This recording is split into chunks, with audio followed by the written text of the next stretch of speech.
Hello, all you cool cats and kittens. Where's your husband at, Carol? I kid. So, today is an important day for us, guys. We have to go through and make sure that you guys understand the new format of this DBQ. So, first of all, your test is strictly a DBQ. Okay, it is 45 minutes. Now, typically, your DBQ section on the test is 60 minutes with 7 documents. They've taken out 2 documents. And they've now moved this to a 45-minute online open book, open note exam. Remember, have your AMSCO book at your side at the ready. But what this really comes down to for us is that you guys have to understand that 45 minutes, obviously, I hope you're thinking this already. Still, that's not a lot of time. So you have to quickly move through these things. You have to move through the 5 documents as fast as you can. And we're going to be working on that all next week, how to try to get ourselves in that 10-minute time span. What we really want is for you guys to plan out your DBQ in 10 minutes to have 35 minutes to write this thing. Now, here's the other major change. And it was a great idea. And I went to an expert on this. And she said, why not make it a 4-paragraph essay? And it's a great, wonderful idea. And Mrs. Dunker has this ingenious plan, in a sense, to lay this out, and I love it. And we're going to go and follow that. So for our introduction, nothing changes. Okay, you are still going to use the same format you did before for the intro. It's contextualization, then comes your thesis. So nothing changes there. Your changes come in your main body paragraph. Now, you're still going to have a counter argument paragraph, and that is actually going to be your first body paragraph. And that's where I want to start and kind of break this down. So here we go. In that first body paragraph, your counter argument paragraph. Remember, there are 2 perspectives in history. In this DBQ, there will be 2 perspectives. You have to find the perspective that you feel that you want to argue. Now, it doesn't have to be what you believe, okay? So you're looking at these documents, and guys, think of them like a puzzle. And you got 2 documents that go against what you're going to say, and you have 3 that support what you're saying. Then obviously use your argument. But it might be the opposite. You might find only 2 that really go in your direction of your argument and 3 that go the other way. Well, then use the other side. No one's going to come back and be like, yeah, on your DBQ test in 2020, you argued this. None of that matters. Okay. What matters is that you're showing how to create an argument and how to back up that argument with evidence. Okay. So counter argument paragraph. You start off with your intro sentence. From there, you're going to present your first piece of evidence. Now, remember, when you do this, you want to put in parentheses, document so-and-so, so document 1. What you're going to have to do next is analysis. You're going to put this into your document to make sure that the reader understands why this document is important to your argument. Remember, this is the why in the happy. And you want to do this for all the documents that you use, okay? Remember, you need to do that for 4 documents in order to gain 4 points. So you're going to use all 5 just in case you mess one up, okay? So you're going to do the why. You're going to use the analysis. Why is this document important to your argument? Then you're going to, for the first document in your counter argument paragraph, you are going to happen. So you're going to give one of 4 things. Remember, one of 4. You're going to do historical context, or audience, or point of view, or purpose. One of those 4 you're going to do for this first document in your counter argument paragraph.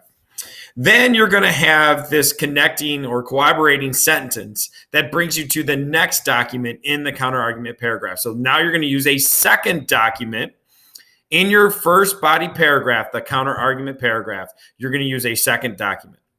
So you're going to do the same format, essentially. You're going to come up, present the document. Then you're going to talk about why is that document important to the argument. Then you want to add in one of your pieces of outside information here. Okay. So remember, this is where your AMSCO book can really come in handy. Okay. So you want to have that on the ready. You want to be able to pull some type of outside evidence that is not directly stated in the documents, that you can bring in to your paper. Okay. Then you're going to end the paragraph. You're going to move on with a quick, transition sentence maybe at the end of that paragraph. Again, remember, guys, this is not English, but it's good practice. So make an attempt. Then you're going to go into the second body paragraph, your last main body paragraph, and possibly your last paragraph. Because if you're running short on time, you make sure you nail this second main body paragraph and you just forego the conclusion. You don't need the conclusion. It is a way to possibly pick up the goodness point, but if you write a good paper, otherwise you're going to pick it up anyway. So remember, if you're running short on time, forego the conclusion. Just make sure that you nail that second main body paragraph. There's a lot to this one. There's 3 documents you're going to use in this one because remember, this is your main argument, okay, that you're trying to support with the documents. So this is what it's going to look like. Start off with an intro sentence for this paragraph. Then you're going to go into your first piece of evidence. Then you're going to go into analysis. Remember, that's the why, the happy. How does it support the argument? Then you're going to happy this first document of your second main body paragraph. So remember, you need to do the hap. So you're going to do one of 4 things, again, as stated before, for that document in your second main body paragraph, the first document. Okay, make sure that you do that. Then you're going to go into another kind of corroborating sentence here that bridges you to that next document, right? So now you're going to go into this next document. You're going to do the same thing. You're going to present the document, then you're going to go into the why, and you're also going to hap this one too. Remember, you have to make sure one of 4 that you use. Then you're going to have another corroborating sentence that is going to bridge you to your third document. And your third document, you don't have to hap, but you must do the why. Remember, this is why is that document important? So you present it, then why is it important? And then at that point, you're going to present your second piece of outside evidence. Once you do that, now you're done. You're going to write a finishing sentence on that paragraph. And if time allows, maybe you have 5 minutes left. Great. Write your conclusion. This is what your conclusion is going to consist of. You're going to simply restate your thesis. Okay, so put it in different words, restate it. That way, if maybe you kind of missed it in the intro, you can pick it up here in the conclusion. But you're also going to add synthesis. And synthesis, remember, guys, is comparing what you're talking about, the topic that you're talking about, to another time period that is similar.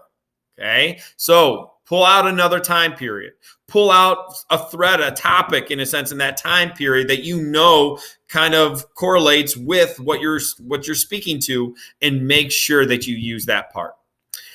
And that, ladies and gentlemen, is how you do this year's DBQ.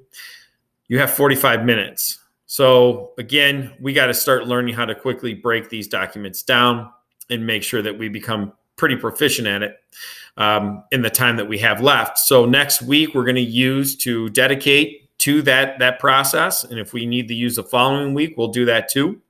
I feel pretty good about you guys in your intros and your thesis.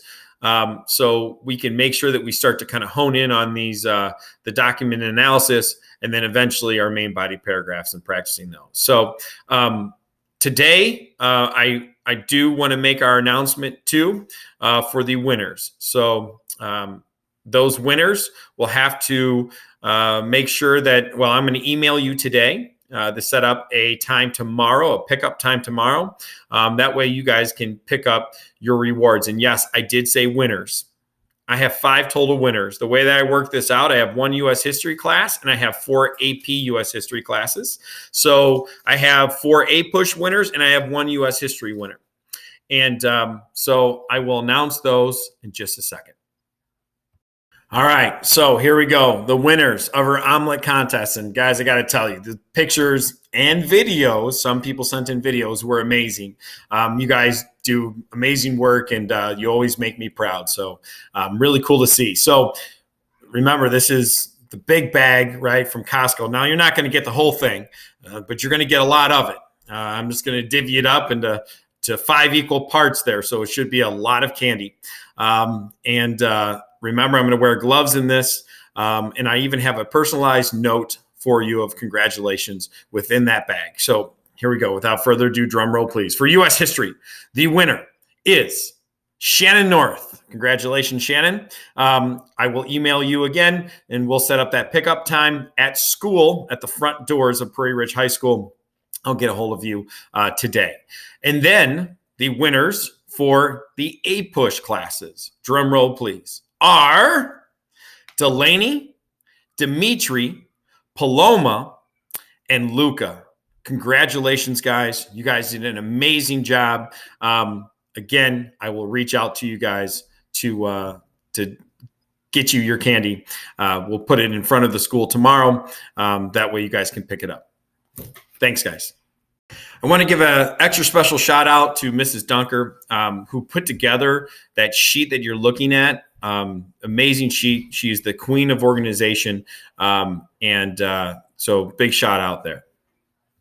So this week's how-to video is fitting for this weekend. It's definitely timely. So what we're going to do this weekend is not a contest. It's just something I want you to go and do. And you got to make sure that you try to do this. So Ella, come here. I'm going to show you how to do this. Okay. So this is how to tell someone that you love them. Okay. Ella, I love you. I love you too, Dada. So that's it for the week, guys. I hope you guys have a wonderful weekend.